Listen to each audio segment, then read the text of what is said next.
play is about a very ambitious mayor of Miami-Dade County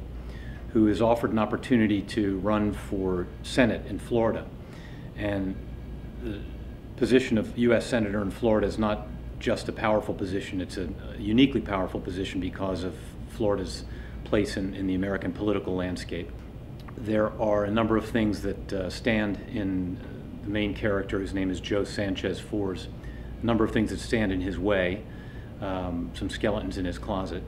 but the central theme of the play that through line is meant to convey is the danger of personal and public delusions, and the difference between who we are, who we want to be, and what we're willing to do to get there. I think the kind of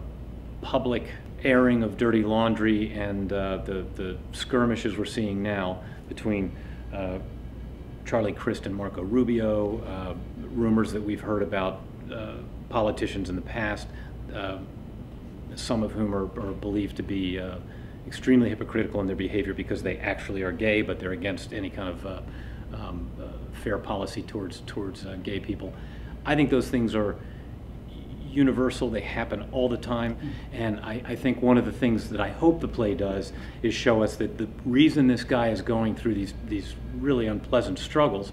is because he knows, and we know, that if he tells the truth about himself and his past, he has no chance of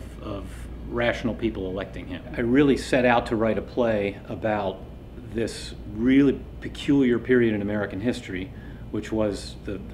this long campaign of Cuban exile terror in Miami that I don't think most people outside of South Florida know about. The reason I think that is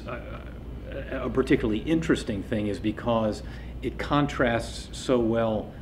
the situation the United States was in after 9/11, in that this was a campaign of terror that we really, the Cuban exile campaign of terror that we tolerated and condoned, and all of a sudden we realized this is, you have to absolutely draw lines in the sand, to paraphrase from the play, and our hypocritical behavior towards certain terrorists at a different time, I think, illustrates something about how much more complex these things are than we think they are. I really think the Cuban exile community has grown up a little bit, and I think after the Elian Gonzalez saga,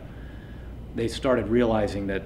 people outside of Miami just don't see things the same way. Developing a new play is a lot different for a theater from putting on a play that's been around for years and years, even if it's a relatively new play that's been produced before, because you're seeing it for the first time, you're going through the beats and rhythms of the play for the first time. And when you have a playwright in the room, I think there's a temptation for directors and actors to really want to over-collaborate on that process. Florida Stage it has in Lou Tyrrell a director who is extremely deft at this process. One of the things he does extremely well is get all of the people in the room to collaborate without telling them what he thinks is a good idea. He lets the good ideas percolate to the top, and with the trust that in a 3-week rehearsal process, that'll happen. And with a new play, that's particularly important because in the course of the process, you're seeing people learn the lines and get on their feet with them for the first time. And as a playwright, a lot changes in that process, and it must be absolutely excruciating for a director to sit there and say, oh my God, the play that I want to do is now turning into the play he wants to do, and it's a little bit different, but Lou trusts, he trusts enough in the process that the good ideas will come to the top, which takes a lot of skill as an artist and a person.